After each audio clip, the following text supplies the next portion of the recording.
ચાલો મિત્રો, તો આપણે બાયોલોજીના લાસ્ટ લેક્ચરની અંદર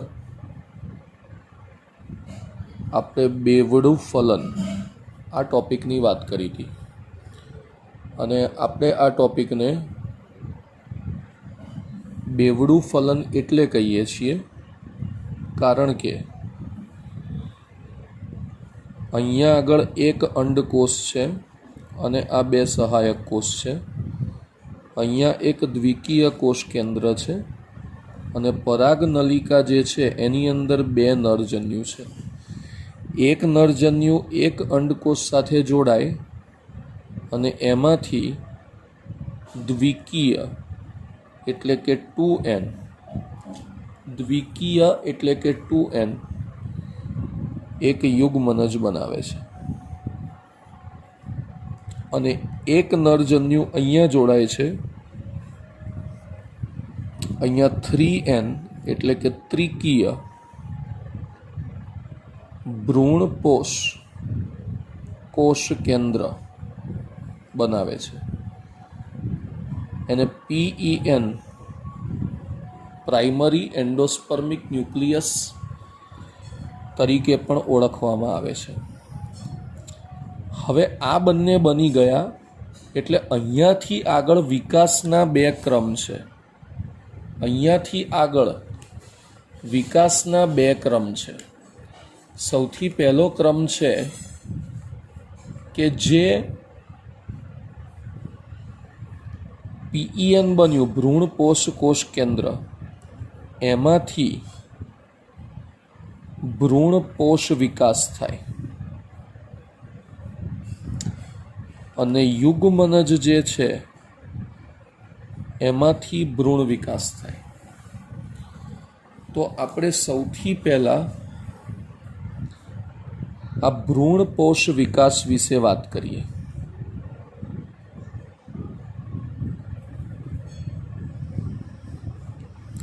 હવે ભ્રૂણનો પણ વિકાસ છે અને ભ્રૂણપોષનો પણ વિકાસ છે. તો સૌથી પહેલાં આપણે ભ્રૂણપોષ વિકાસ વિશે વાત કરીએ. બરાબર સમજો. તો અત્યારે તો આ ભ્રૂણપોષ કોષ કેન્દ્ર છે, પણ જ્યારે પ્રાથમિક ભ્રૂણપોષ કોષ બની જાય, બહુ ધ્યાનથી સમજો, જ્યારે પ્રાથમિક ભ્રૂણપોષ કોષ બની જાય પછી એનું વારંવાર વિભાજન થાય.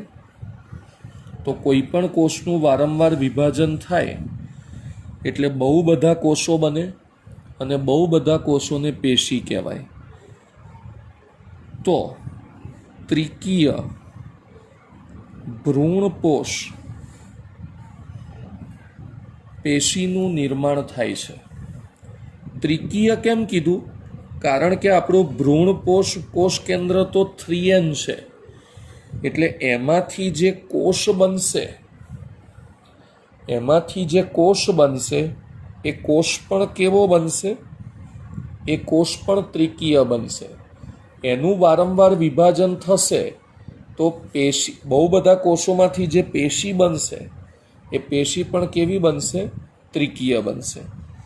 હવે આ જે ત્રિકીય ભ્રૂણપોષ પેશી બનશે એની ખાસિયત શું છે?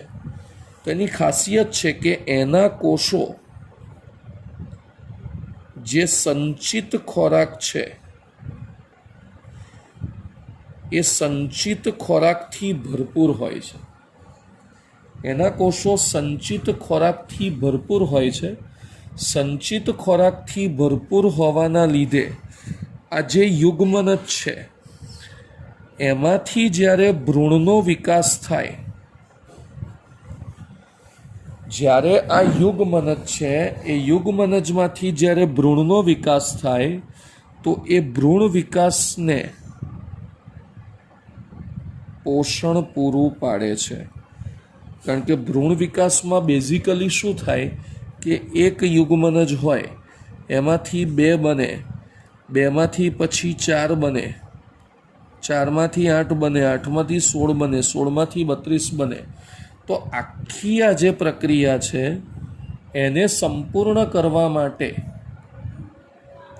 ખોરાક તો જોઈએ જ.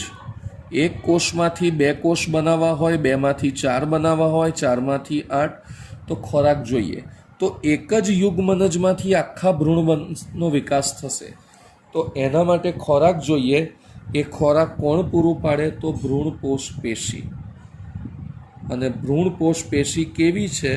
તો કે ત્રિકીય છે. કેમ? કારણ કે કોષ કેન્દ્ર એ ત્રિકીય છે. હવે આ ભ્રૂણપોષ પેશીનું નિર્માણ કેવી રીતે થાય છે એને આપણે સમજવાનો પ્રયત્ન કરીએ. આ ભ્રૂણપોષ પેશીનું નિર્માણ કેવી રીતે થાય એને આપણે જોઈએ. તો પહેલાં તો આપણી જોડે કોઈ કોષ છે જ નહીં. પહેલાં તો આપણી જોડે ફક્ત PEN છે. PEN એટલે પ્રાથમિક ભ્રૂણપોષ કોષ કેન્દ્ર.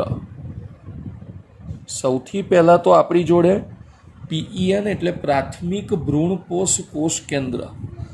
હવે આ કોષ કેન્દ્રનું વારંવાર વિભાજન થાય છે અને તેમાંથી ખૂબ મોટી સંખ્યામાં કોષ કેન્દ્રો બને છે. આ એક કોષ કેન્દ્રનું વારંવાર વિભાજન થઈ ખૂબ જ મોટી સંખ્યામાં કોષ કેન્દ્ર બને છે. ભ્રૂણપોષ વિકાસની આ જે અવસ્થા છે, બરાબર ધ્યાન આપજો, આ એક જ કોષ કેન્દ્રનું વિભાજન થઈ જ્યારે આ મોટી સંખ્યામાં કોષ કેન્દ્ર બને, તો ભ્રૂણપોષ વિકાસની આ જે અવસ્થા છે એ અવસ્થાને નામ આપવામાં આવે છે મુક્ત કોષ કેન્દ્રીય ભ્રૂણપોષ. અચ્છા, એને મુક્ત કોષ કેન્દ્રીય ભ્રૂણપોષ કેમ કીધું?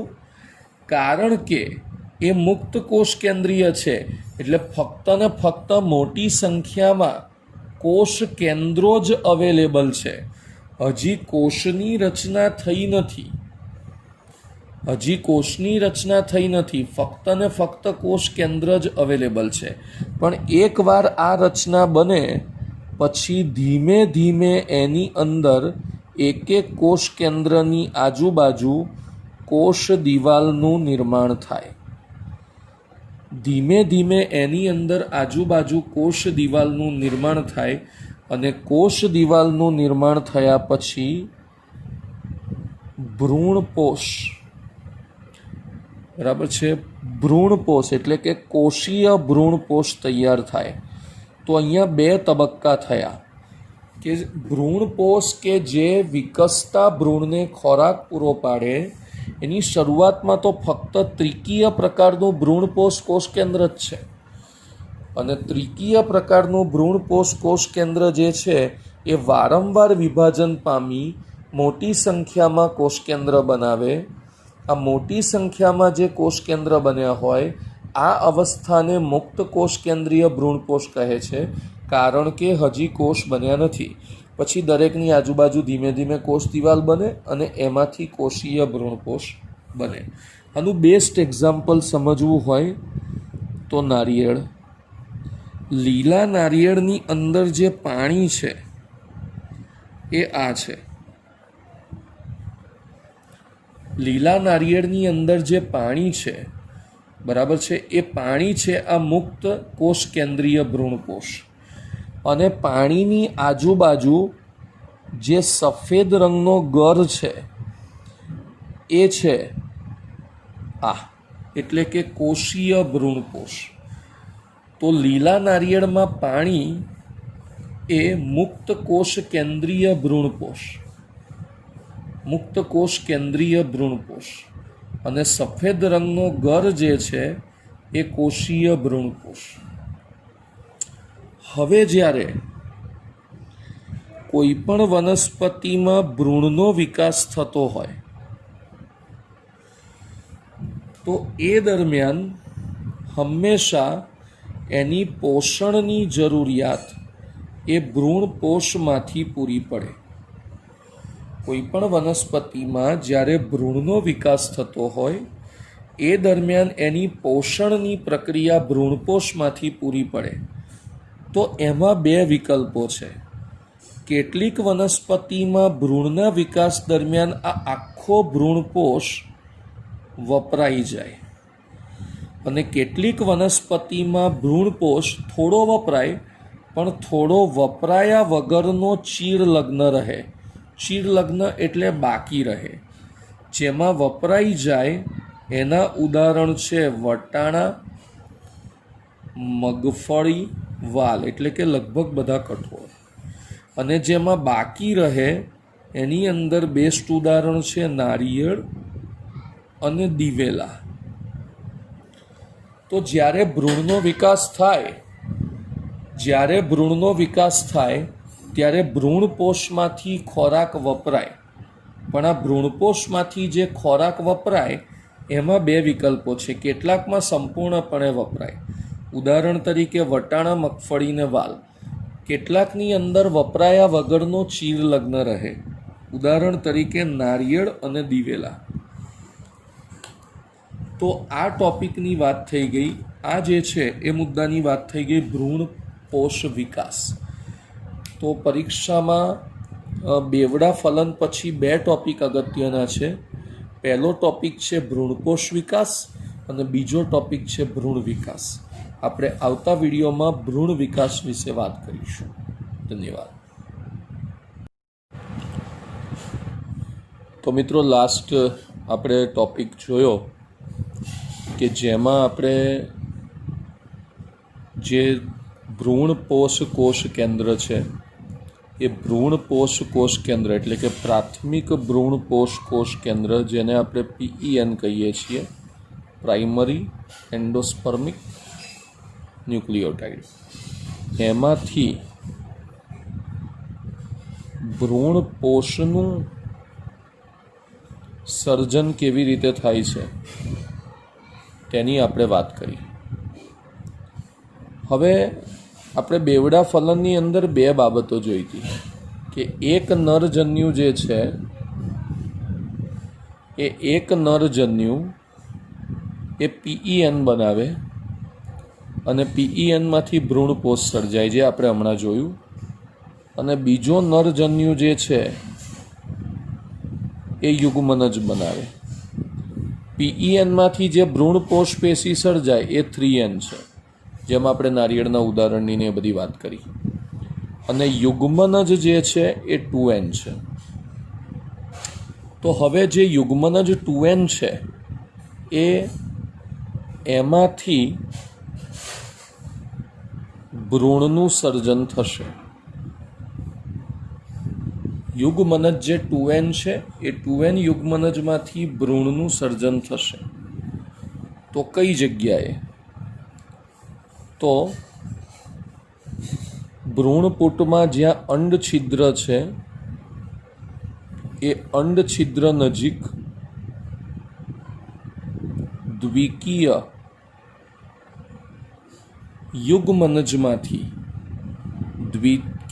યુગ્મનજમાંથી ભ્રૂણનું સર્જન થાય છે. હવે અહીંયા એક વાત સૌથી અગત્યની સમજવા જેવી છે કે દ્વિકીય યુગ્મનજમાંથી જ્યારે પણ ભ્રૂણનું સર્જન થાય તો એના માટે આ એક યુગ્મનજમાંથી ભ્રૂણનું સર્જન એ આખી વૃદ્ધિ અને વિકાસની પ્રક્રિયા છે. તો વૃદ્ધિ અને વિકાસ થવા માટે પોષણ જોઈએ. તો એ પોષણ શેમાંથી મળશે? ભ્રૂણપોષમાંથી. તો અંડછિદ્ર નજીક દ્વિકીય યુગ્મનજમાંથી ભ્રૂણનું સર્જન ક્યારે થાય? તો ભ્રૂણપોષનું સર્જન થઈ ગયા પછી. એટલે કે ભ્રૂણપોષ સર્જાય તેના પછી જ દ્વિકીય યુગ્મનજમાંથી ભ્રૂણનું સર્જન થાય છે. આવું એટલા માટે થાય છે કારણ કે એક યુગ્મનજ તો એક જ કોષ છે અને આ યુગ્મનજની અંદર વૃદ્ધિ અને વિકાસ દરમિયાન સમવિભાજનની પ્રક્રિયા થાય અને આ સમવિભાજનની પ્રક્રિયામાંથી ધીમે ધીમે ભ્રૂણ સર્જાય. તો એના માટે એને ખોરાકની જરૂર પડે. હવે સ્વાભાવિક છે કે જ્યારે અંડક ફલન પછી બીજમાં રૂપાંતરિત થાય અને બીજની અંદર આ ભ્રૂણ હોય, કારણ કે બીજની આપણે જ્યારે વાવણી કરીએ તો એની અંદર રહેલી ભ્રૂણીય રચનાઓ જે છે એ વિકાસ દરમિયાન છોડમાં રૂપાંતરિત થાય. તો અંડક જે છે, ફલિત અંડક, એ મૂળભૂત રીતે બીજ જ છે. હવે બીજ કેટલા પ્રકારના છે? તો 2 પ્રકારના, એકદળી બીજ અને દ્વિદળી બીજ. શબ્દ જાણીતા જ છે કે એકદળી બીજ એટલે એમાં એક જ બીજપત્ર છે, દ્વિદળી બીજ એટલે એમાં 2 બીજપત્ર છે. બંને પ્રકારના બીજમાં જે ભ્રૂણ વિકાસ છે, બંને પ્રકારના બીજમાં જે ભ્રૂણ વિકાસ છે એ ભ્રૂણ વિકાસની પ્રારંભિક અવસ્થાઓ જે છે એ પ્રારંભિક અવસ્થાઓ સમાન છે. એકદળી બીજ અને દ્વિદળી બીજ, એ દ્વિદળી બીજની અંદર ભ્રૂણ વિકાસની જે પ્રારંભિક અવસ્થાઓ છે એ પ્રારંભિક અવસ્થાઓ સમાન છે. એકદળી બીજ અને દ્વિદળી બીજ બંનેમાં ભ્રૂણ વિકાસની પ્રારંભિક અવસ્થાઓ સમાન, પણ પછી જેમ જેમ બીજ વિકસતું જાય એમ એની રચનાઓમાં ફેરફાર થતો જાય. જો હું દ્વિદળી બીજની કે દ્વિદળી ભ્રૂણમાં ભ્રૂણ જનનની વાત કરું તો એ ભ્રૂણ જનનના તબક્કાઓ કંઈક આ પ્રમાણે છે કે શરૂઆતમાં તો યુગ્મન જ હોય, એના પછી ધીમે ધીમે એમાં પૂર્વ ભ્રૂણની રચના થાય. પૂર્વ ભ્રૂણ પછી એમાં ધીમે ધીમે ગોળાકાર ભ્રૂણની રચના થાય, પછી એમાં હૃદયાકાર ભ્રૂણની રચના થાય અને પછી એમાં પુખ્ત ભ્રૂણની રચના થાય. તો ભ્રૂણમાં દ્વિદળી બીજની અંદર ભ્રૂણ જનનની પ્રક્રિયાના આ જુદા જુદા તબક્કાઓ છે. NCERTની બુકમાં આ દરેક તબક્કા એટલે યુગ્મનજનો ઉલ્લેખ છે, પણ એમાંથી પૂર્વ ભ્રૂણ કેવી રીતે બને, એમાંથી ગોળાકાર ભ્રૂણ કેવી રીતે બને, એમાંથી હૃદયાકાર ભ્રૂણ કેવી રીતે બને, એમાંથી પુખ્ત ભ્રૂણ કેવી રીતે બને. તો આ 4 અવસ્થાના ભ્રૂણ વિશે બહુ ડિટેલમાં આપેલ નથી, પણ હું એક સ્પેશિયલ વિડીયો રેકોર્ડ કરીને મોકલીશ કે જેની અંદર આ 4 ભ્રૂણ જે છે એના વિશે થોડીક ડિટેલમાં વાત હશે, કારણ કે તમારે નીટની તૈયારી માટે એના વિશે જાણવું જરૂરી છે. હમણાં આપણે બુકને સંલગ્ન ખાલી નામ લઈએ તો દ્વિદળી બીજની અંદર ભ્રૂણ જનનના આ તબક્કા છે કે યુગ્મનજ, પછી પૂર્વ ભ્રૂણ, પછી ગોળાકાર ભ્રૂણ, પછી હૃદયાકાર ભ્રૂણ અને પછી પુખ્ત ભ્રૂણ. હવે આપણે વાત કરી એમ પ્રમાણે બીજ 2 પ્રકારના છે, એક દ્વિદળી બીજ અને એક એકદળી બીજ. તો આપણે દ્વિદળી બીજ અને એકદળી બીજ એ બંને વિશે થોડી વાત કરીએ. તો સૌથી પહેલાં આપણે લાક્ષણિક દ્વિદળી બીજ વિશે વાત કરીએ.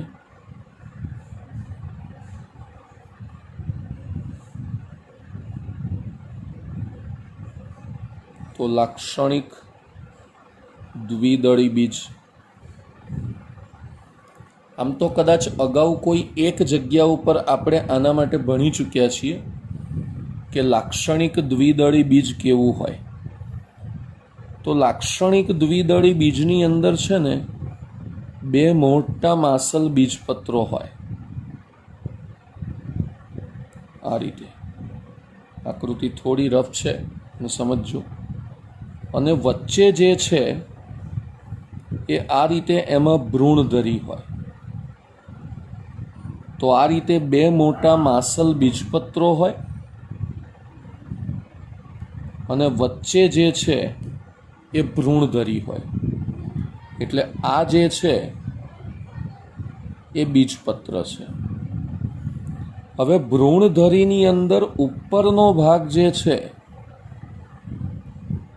એ થયો ભ્રૂણાગ્ર, અને જે નીચેનો ટોચનો ભાગ છે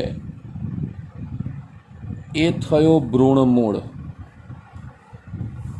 હવે બરાબર ફોકસ કરજો કે આ જગ્યા ઉપર આ જે પોર્શન છે અહીંયા બીજનું, આ બે બીજપત્રોનું જોડાણ છે આ સ્થાને. તો આ બે બીજપત્રોનું જોડાણ અહીંયા, અને આ છે ભ્રૂણાગ્ર. આ બંનેની વચ્ચેનો જે ભાગ છે, જે હું થોડો ડાર્કન બતાવું છું, આ વચ્ચેના ભાગને કીધું ઉપરાક્ષ, અને એની નીચેનો આ જે ડાર્કન ભાગ છે આને કીધું અધરાક્ષ. તો આ ભ્રૂણાગ્ર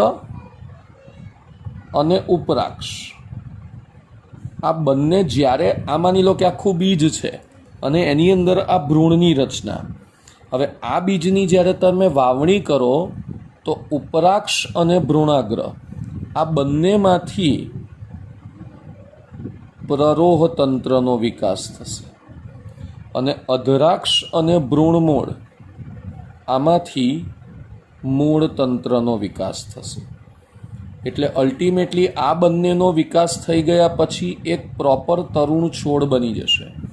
તો જોઈ શકો છો કે એક બીજની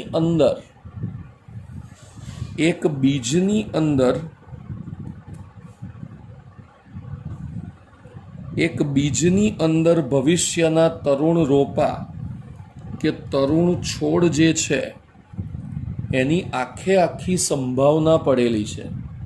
સંભાવના કરતાં પણ હું એવું કહું કે એક બીજની અંદર આખા છોડના તમામ સૂક્ષ્મ ભાગો પડેલા છે.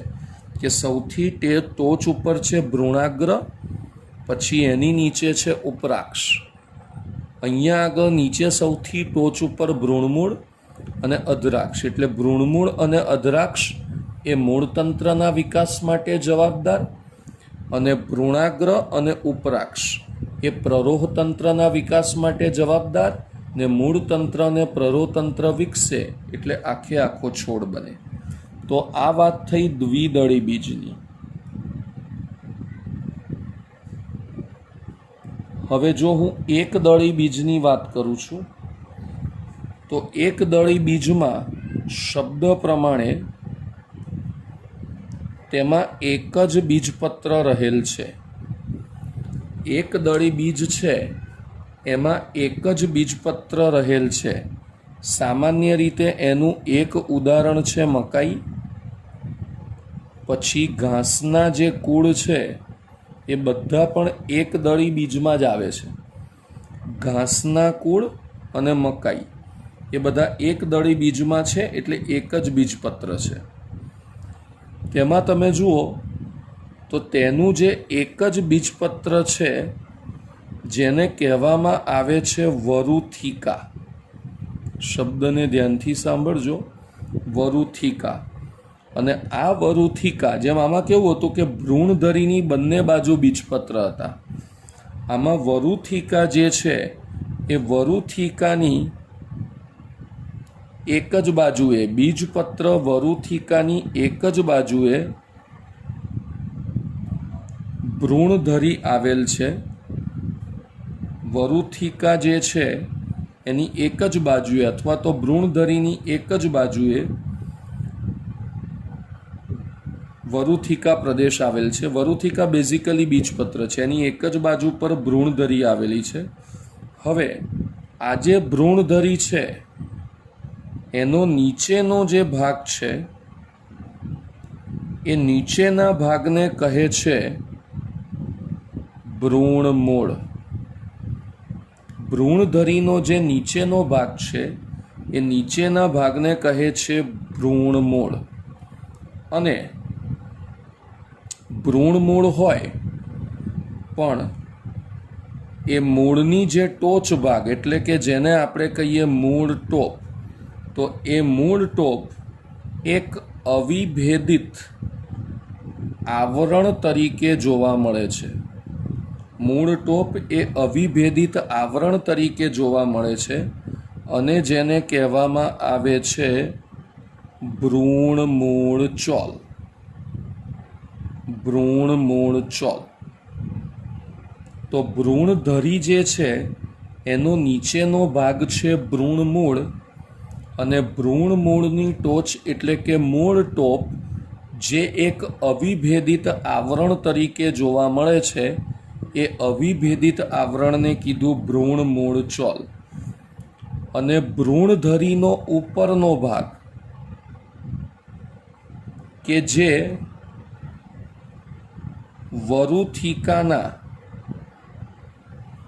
વરુથિકાના જોડાણ સાથે સંકળાયેલો છે, એ ભાગને કહે છે ભ્રૂણાગ્ર. એ ભાગને કહે છે ભ્રૂણાગ્ર, જે બેઝિકલી પ્રરોહાગ્ર અને પર્ણપ્રદાય જેવી રચનાઓ દર્શાવે છે. પ્રરોહાગ્ર અને પર્ણપ્રદાય જેવી રચનાઓ ધરાવે છે. અને આ પ્રરોહાગ્રનો જે ભાગ છે એ પોલા પર્ણ જેવી રચના વડે ઘેરાયેલ છે, અને એ જે પોલા પર્ણ જેવી રચના વડે ઘેરાયેલ છે એને કહે છે ભ્રૂણાગ્ર ચોલ. એટલે એક જેવા બે શબ્દો થયા, એક ભ્રૂણમૂળ ચોલ અને એક ભ્રૂણાગ્ર ચોલ. એટલે જો હું અહીંયા આગળ દર્શાવવાનો પ્રયત્ન કરું તો આ રીતે એક ઢાલાકાર બીજપત્ર છે. આ રીતે એક ઢાલાકાર બીજપત્ર છે જેને કીધું વરુથિકા. એની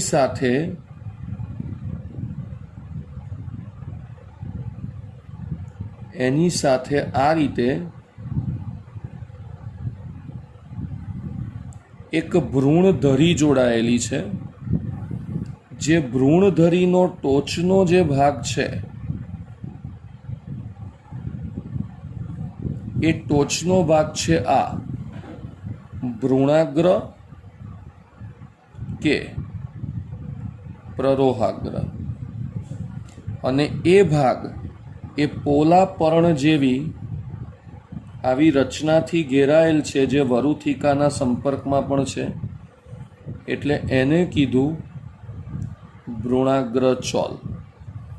અને એ જ રીતે ટોચનો જે ભાગ છે, નીચેની બાજુની ટોચ, આ નીચેની બાજુની ટોચના ભાગને કીધું ભ્રૂણમૂળ. અને આ જે ભ્રૂણમૂળ છે એ એક આવરણથી ઘેરાયેલો રક્ષણાત્મક પ્રદેશ છે, અને આને કીધું આ ભ્રૂણમૂળ ચોલ. તો અલ્ટિમેટલી એક દળી બીજની અંદર બીજપત્ર એક જ હોય, અને આ એક બીજપત્રની સાથે ભ્રૂણધરી જોડાઈ છે, જેનો ટોચનો ભાગ ભ્રૂણાગ્ર કે પ્રરોહાગ્ર, અને એ ભ્રૂણાગ્ર ચોલ વડે રક્ષાયેલ છે. નીચેની ટોચનો ભાગ ભ્રૂણમૂળ, જે ભ્રૂણમૂળ ચોલ વડે રક્ષાયેલ છે. તો આ રીતે જ્યારે હવે આપણે ફરી એક વખત અહીંયા રફલી એક વખત યાદ કરાવવાનો પ્રયત્ન કરું કે બેવડા ફલનની અંદર અંડકોષ એ નરજન્યુ વડે ભેગા થઈ અને જે યુગ્મનજ બનાવે, એ યુગ્મનજમાંથી કાં તો આવું દ્વિદળી બીજ તૈયાર થાય, કાં તો આવું એકદળી બીજ તૈયાર થાય, કે જેની અંદર ભવિષ્યના છોડની આખી સૂક્ષ્મ રચનાઓ છે. અને અહીંયા જે દ્વિકીય કોષ કેન્દ્ર બને અથવા તો ભ્રૂણપોષ કોષ કેન્દ્ર PEN, એમાંથી જ આને પણ ખોરાક પ્રાપ્ત થાય અને આના ભાગને પણ ખોરાક પ્રાપ્ત થાય. એટલે એક દળી બીજમાં આખો ઉપર ભ્રૂણપોષ પ્રદેશ અલગ હોય છે. મકાઈના દાણાની રચનામાં આપણે 11મા ધોરણમાં ભણ્યા હતા. અને આની અંદર આ જે બીજપત્રો છે એ બીજપત્રોમાં ખોરાકનો સંગ્રહ, એટલે આનાથી ખોરાક, આમાં જે ખોરાક છે એ આને મળે ને વિકાસ થાય, આમાં બીજા ભાગમાં ભ્રૂણપોષ વિસ્તાર છે એનો ખોરાક આને મળે ને આનો વિકાસ થાય. અલ્ટિમેટલી બેવડા ફલનમાંથી મળતી બે રચનાઓમાં એક ખોરાક બનાવે અને એક આવી ભ્રૂણધરી બનાવે. અને જેમ એને બાહ્ય પરિબળો અનુકૂળ આવતા જાય, એટલે કે એને પાણી મળે, ભેજ મળે, તાપમાન મળે, એટલે આમાંથી ધીમે ધીમે વિકાસ થાય ને એના માટે ખોરાક એ ભ્રૂણપોષ પ્રદેશમાંથી મેળવે. તો બે અગત્યના ટોપિક થયા, એક ભ્રૂણપોષ વિકાસ અને બીજો ભ્રૂણ વિકાસ. પરીક્ષા માટે બંને ટોપિક ખૂબ અગત્યના છે. મેં તમને અહીંયા જે દ્વિદળી ભ્રૂણના જુદા જુદા તબક્કા વિશે વાત કરી, પૂર્વ ભ્રૂણ, ગોળાકાર, હૃદયાકાર, તો એના વિશે જે એનસીઈઆરટીમાં નથી આપ્યું એનું એક આપણે અલગથી એક લેક્ચર ગોઠવીશું. તો નેક્સ્ટ લેક્ચરમાં આપણે આગળના ટોપિકની વાત કરીશું. ધન્યવાદ.